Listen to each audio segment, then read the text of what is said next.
Google DeepMind researchers have found out that AI optimized prompts via another model can outperform humans by up to 50% on certain benchmarks.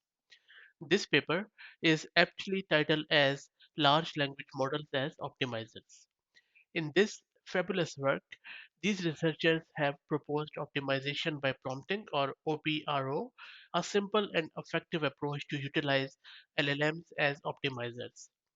With the advancement of prompting techniques, LLMs have improved a lot over the course of last few months. In this paper, they have presented some case studies on linear regression and the traveling salesman problem, which are two classic optimization problems.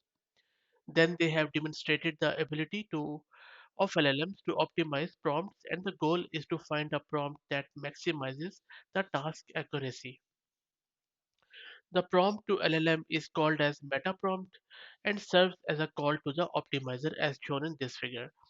Meta prompt consists of previously generated prompts and optimization problem description. LLMs are provided with instructions about relationship between these two and various other steps. This enables the LLM to gradually generate new prompts that improve the task accuracy. These researchers have done thorough evaluation on LLMs like Text by Sun, Palm 2, GPT 3.5, GPT-4, and have optimized prompts on benchmarks like GSM 8K and Big Bench Hard. They have also successfully shown that all LLMs were able to optimize the prompt. I will drop the link to this paper into this description so that you can follow further. I hope that you enjoyed it. If you like the content, please consider subscribing to the channel. Thank you.